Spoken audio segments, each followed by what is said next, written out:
자, 2023년도에 기출되었던 이금류 스포츠 지도자 운동 역학 과목 6번부터 10번까지의 문제를 살펴보도록 하겠습니다. 6번 문항입니다. 보기에서 복합운동에 해당하는 것을 모두 고른 것은 이라고 나와 있네요. 복합운동은 무엇인가요? 직선운동과 곡선운동이 합쳐진 형태를 우리는 복합운동이라고 이야기하고 있습니다. 자, 보기 보겠습니다. 커브볼로 던져진 야구공의 움직임, 페달링하면서 직선 구간을 질주하는 사이클 선수의 대퇴 분절 움직임, 공중 회전하면서 낙하하는 다이빙 선수의 몸통 움직임. 자, 모두 다 복합 운동이 해당이 된다라고 볼 수가 있겠습니다. 자, 운동 상황을 머릿속에서 그려보면은 직선 운동과 그 안에서 있었던 회전 운동이 같이 일어나는 것을 우리는 복합 운동이라고 말씀을 드렸는데 모두 다 여기에 해당이 될 수가 있겠죠. 자, 해설 보겠습니다. 복합 운동은 병진 운동과 회전 운동이 동시에 일어나는 운동으로서 각 관절에서 분절이 회전 운동을 한 결과로 나타난다. 자, 야구공 같은 경우에는 공이 이렇게 앞으로 이제 곡선 운동을 하고 있지만 그 안에서 회전 운동이 계속 일어나겠죠. 특히 이제 커브볼이니까 회전량이 더 많겠네요. 그리고 사이클 선수의 대퇴 분절 움직임 같은 경우에는 계속적으로 이렇게 회전 운동을 하고 있지만 이 몸 자체는 계속 앞으로 나가고 있고요.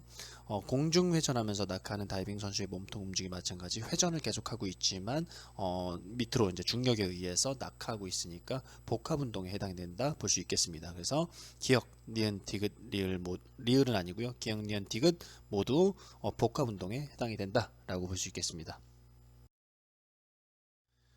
7번 인체 무게중심에 대한 설명으로 옳은 것은 이라고 나와 있네요. 무게중심은 항상 신체 내부에 위치한다. 체조 선수는 공중 회전하는 동안 무게중심을 지나는 축을 중심으로 회전하게 된다. 지면에서 선 상태에서 팔을 위로 올리면 무게중심은 아래로 이동한다. 서전트 점프, 이지, 테이크오프 후 공중에서 팔을 위로 올리며 무게중심은 위로 이동한다 라고 되어 있습니다. 자, 여기에서 정답은 바로 2번이죠. 체조 선수는 공중회전을 하는 동안 무게중심을 지나는 축을 중심으로 회전하게 된다. 자, 그게 정답이고요. 자, 무게중심은 물체의 각 부분에 작용하는 중력의 합력 작용점을 말하며 운동 상황에서 무게중심을 효과적으로 활용해야 된다라고 볼 수 있겠습니다. 자, 1번 무게중심은 항상 신체 내부에 위치하는 것이 아니라 신체 외부에 위치할 수도 있겠죠. 뭐 예를 들어 가지고 다이빙 선수가 몸을 이렇게 둥글게 말아 가지고 이렇게 회전하면서 낙하하는 경우에는 그 무게 중심 자체가 그 몸 안쪽에서, 그러니까 이게 동글게 몸을 말았을 때 그 배 앞과 다리 그 허벅지 위 이쪽에 무게 중심이 생성이 될 수 있겠습니다. 자, 3번 지면의 선 상태에서 팔을 위로 올리면 무게중심이 아래로 이동하는 것이 아니라 위로 이동하게 되겠고요. 4번 서전트 점프 이지 동작 후 공중에서 팔을 위로 올려도 운동량 보존의 법칙 때문에 무게중심은 변화하지 않는다 라고 볼 수가 있겠습니다. 그래서 정답은 2번입니다. 8번 농구 자유투에서 투사된 농구공의 운동에 대한 설명으로 옳은 것은 이라고 나와 있네요. 자, 1번 농구공 질량 중심의 수직 속도는 일정하다. 2번 최고점에서 농구공 질량 중심의 수평 속도는 0m/s가 된다. 3번 최고점에서 농구공 질량 중심은 수평 방향으로 등속도 운동을 한다. 4번 최고점에서 농구공 질량 중심은 수직 방향으로 등속도 운동을 한다 라고 되어 있습니다. 자, 구체적으로 살펴보면은 정답은 3번이죠. 최고점에서 농구의 질량 중심은 수평 방향으로 등속도 운동을 하는 것이 옳은 표현이다 라고 볼 수가 있겠습니다. 자, 하나씩 보겠습니다. 1번 농구공 질량 중심의 수직 속도는 감소하다가 공의 정점을 기준으로 가속하게 되겠죠. 자, 자유투 상황을 생각해 보세요. 농구공이 높게 올라갔다가 내려오면서 골대 안으로 이제 들어가게 될 텐데 최고점에서 그 최고점까지 올라갈 땐 점점 감소하겠죠. 그리고 점점 중력에 의해서 가속 운동을 하게 되겠죠. 자, 2번 최고점에서 농구공 질량 중심의 수직 속도는 0m/s가 되지만 수평 속도는 0m/s가 아니죠. 왜? 그 위로 올라갔다 내려갈 때는 잠깐 멈춤이 있을 수 있겠지만 앞으로는 계속 나가고 있잖아요. 그 수평 속도는 0m/s가 아니고 그보다는 높게 되겠죠. 자, 4번 최고점에서 농구공 질량의 수직 속도는 0m/s이다. 그렇기 때문에 4번도 마찬가지로 틀린 설명이 되겠다라고 볼 수 있겠습니다. 정답은 3번입니다. 네, 이어서 9번 문항 보도록 하겠습니다. 그림과 같이 공이 지면에 충돌하는 상황에 관한 설명으로 옳은 것은, 자, 수평 고정면이 있고요. 입사각과 반사각이 있는데 여기서 이제 그 백스핀이냐 톱스핀이냐에 따라서 공의 이제 수평 속도와 수직 속도, 반사각 뭐 이런 것들에 대한 이야기를 하고 있습니다. 자, 1번 충돌 후 무회전에 비해 백스핀된 공의 수평 속도가 크다. 자, 백스핀 되게 되면은 공의 수평 속도가 아무래도 더 작아지겠죠. 그렇기 때문에 1번은 정답이 아니고요. 자, 상식적으로 생각을 해보시면 됩니다. 그 공 자체가 백스핀이 되었을 때는 마찰력 때문에 이게 이제 수평 속도가 더 낮아지고 바운드는 좀 더 크게 튀어오를 수가 있겠죠. 뭐 탁구나 아마 뭐 당구, 테니스 이런 운동을 많이 해본 분들이면은 쉽게 이해가 잘 되고 머릿속에서 잘 그려지실 것 같아요. 2번 충돌 후 무회전에 비해 톱스핀된 공의 수직 속도가 크다라고 되어 있는데요. 이것도 마찬가지로 톱스핀된 공의 수직 속도는 오히려 작아지죠. 낮고 빠르게 수평 속도가 커지면서 수직 속도는 오히려 작아지게 되겠죠. 3번 충돌 후 무회전에 비해 톱스핀된 공의 반사각이 더 크다. 오히려 반사각이 더 작게 나타날 수가 있습니다. 왜냐하면은 이게 그 마찰력에 의해 가지고 조금 더 앞으로 톱스핀이 걸릴 경우는 앞으로 더 빠르게 튀어나갈 수 있기 때문입니다. 4번 충돌 후 무회전된 공과 백스핀된 공의 리바운드 높이는 같다. 자, 요거는 맞는 말입니다. 그래서 정답은 4번이고요. 자, 방금 말씀드렸듯이 충돌 후 무회전에 비해서 백스핀 된 공의 수평 속도가 작고요. 2번 충돌 후 무회전에 비해 톱스핀 된 공의 수직 속도가 작고, 3번 충돌 후 무회전에 비해 톱스핀 된 공의 반사각이 작다라고 볼 수 있겠습니다. 정답은 4번입니다. 이어서 10번 문항 살펴보도록 하겠습니다. 그림에서 달리기 선수의 질량은 60kg이며 오른발 착지 시 무게중심의 수평 속도는 2m/s이다.